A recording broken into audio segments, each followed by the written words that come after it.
I think I have a problem. I can't seem to stop wrapping stuff in leather. Where's the cat?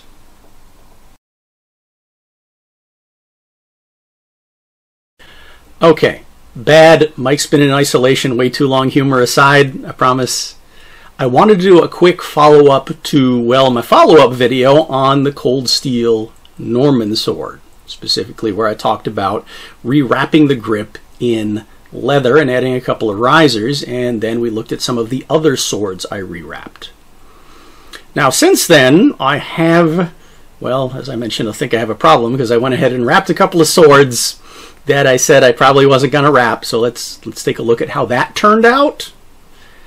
And also, I wanted to start a conversation about grip risers on European-style swords because, well, in my brief attempt at research on the mighty internet, there just wasn't a lot of information out there. So I want to get some feedback from, you know, all of you in terms of what your experience and potential preferences are because, yeah, I've been experimenting. So how's it been going? All right, defining riser. That would be those raised band looking things you tend to see on European style sword grips.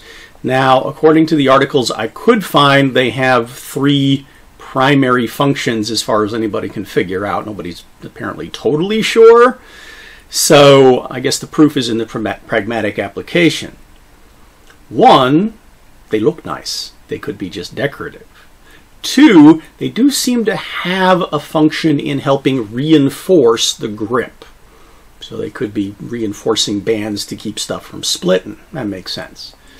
The third application, though, many of the risers that you find tend to be positioned above and below the sword hand. Now, if you're dealing with a two-handed long sword, you might have one basically right between the hands, but the idea is it helps you index the position of your hand, might add a little bit of extra retention, and some people have found that, you know, especially on long swords where you thumb the side of the sword, it gives you a very interesting kind of indexing shelf that might give you something that gives you a little bit more grip to change the position of the sword in your hand. But I've also seen certain swords from certain eras that have risers, well, more in the middle of the grip in different positions. What's that about? Before I move the chair and the camera, I'll give you a closer look at, well, what have I done? Remember those Ronin Katana European style swords where I said I really liked the leather grip and I wasn't going to wrap over it? Okay. Couldn't help myself. Here's the Type 12. And you'll notice that that leather wrapping kind of conformed to the texture of the grip underneath it very nicely. Just made it a little beefier, covered up that rather rough seam on the side that was slightly annoying, but not bad. And I added the risers. We'll talk about the risers and their function in a second. But it definitely makes this feel grippier. This is a grippier leather, I would say, than the original leather that was on it.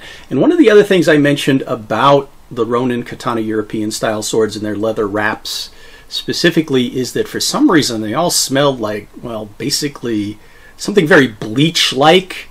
Even over, you know, a fairly significant period of weeks and months, they still really smelled badly, and they made your hands smell bad too. So whatever they were tanned with, just really, really stinky. It's covered up the smell, so that's a nice thing. And I feel like making the grip a little bit thicker and grippier has helped. We'll take a look at that in a second. So, I also went ahead and did my favorite Italian arming sword same way.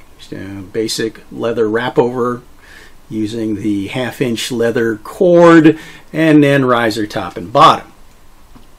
Improvement. One sword, though, from that line that it's made a whole lot of improvement to, which gets us definitely into the riser discussion,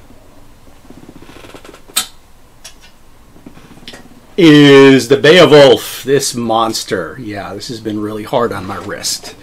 So giving this grip a little bit more girth, which I found helps mitigate weight, at least for me, and make it more grippy has helped me handle it, hang on to it, not overstress my wrist quite so much. Made the sword feel better, more manageable, but one of the things you're going to see is, yeah, we've had some fun with risers in the middle of the grip.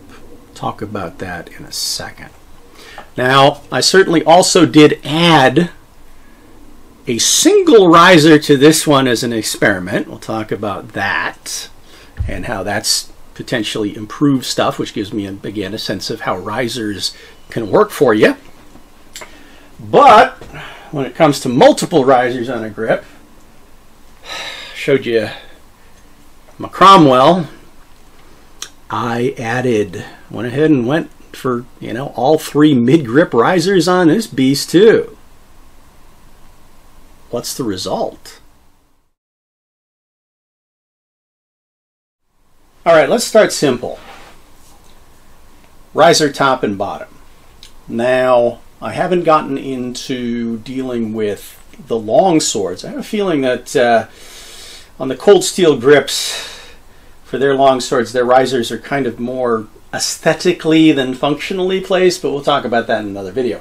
But going for the straight, just on the riser on the top and the bottom configuration, a couple of things I've noticed. Mike has a habit from previous styles of swordsmanship. He's trained in really wanting to choke up on a sword, and I know for certain kinds of one-handed swords in HEMA, I really need to be closer to the pommel. Take a look at that with a couple of different designs here. This helps me, having that riser on the bottom index that way and hang on down there, where I wouldn't otherwise be as comfortable. But the top riser, even though it does remind me to keep my hand below it, also, I've discovered during practice, forms a very tempting shelf, which may be what they were talking about, using the riser with a long sword for a thumb position. It's almost like, if you can imagine what a thumb ring does on something like a Polish or Hungarian saber or something like that. Yeah, it's almost like that. It's an interesting positive grip, especially if I'm doing wrist rotation, moulinet sort of things. Yeah, but then that gets my hand back up, maybe vulnerably high on a sword. What about risers more in the middle? Well, my experiment with this one, which is a little bit more recent. Now, even after rewrapping it, the shape of the grip still bugged me. For the weight and balance of this sword, it was a little bit too wide this way and a little bit too skinny this way. So beefing it up a bit made it feel good, but I found myself not having the grip I wanted on it. I tried to get my hand down a little bit lower and lock it into the pommel. Still wasn't doing it for me.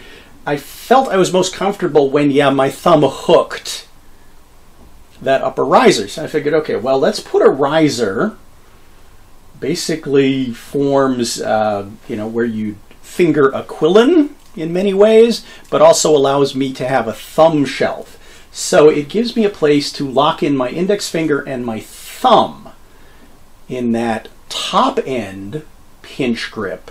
And that, so far, has made this sword feel a lot better and more responsive. So having a riser there, I don't know, I think it's helped.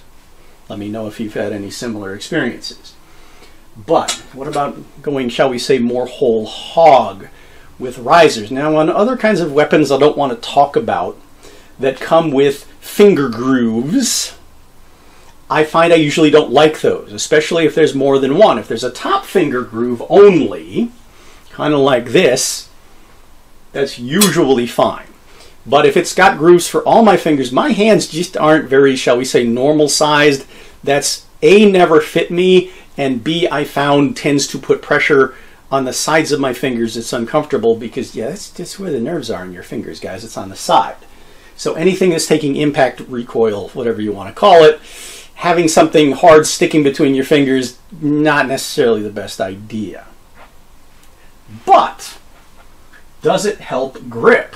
Well, this thing needs some help.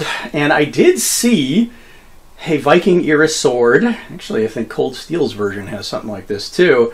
A couple of the reproductions have risers in the middle spaced about finger width. Now, I found a couple of different ways to use it. If I lock them in and make sure I move my hand down so that they're basically pulling against them, they're not pushing upwards against them, it does get my hand in that kind of ideal position, locking the pommel into the heel of the hand. So that's a good thing, and keeps it there. But also gives me more leverage with all of my fingers and my thumb for controlling the weight of this beast. So I feel like, yeah, it's not getting away from me so much, and I'm, redistributing the torque, I guess would be a good way to say it. So for me, in a sword like this, multiple risers works out pretty well. What about my basket hilt? Well, one of the things I complained about with the basket hilt once upon a time was that the positive and negative about the fixture they have at the top, which is kind of anvil shaped, and how that wants to kind of hug your thumb in there. Unfortunately, for me, I found that it hugs my thumb and index finger right up against the shell, so when I thrust into something, I'll smash my knuckles. And that's kind of uncomfortable.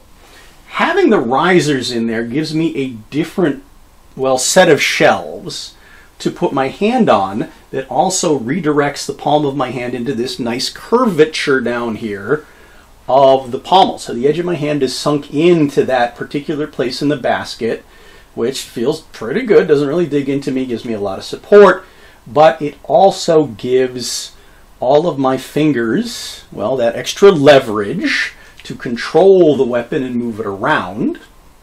Make sure I always index my hand in the right place. And yes, it gives my index finger and my thumb a place to sit that is indeed below the painful bits. Now, when I rotate my hand into slightly different grips, things change a little bit, and my fingers do tend to creep over that top riser. Yeah, they just like being up there, but it's easy for me to remember to just, bring it back into the padded spots so I don't hurt myself, especially after I do a thrust and sting myself a little bit. So for me, yeah, risers were a worthwhile experiment. Now,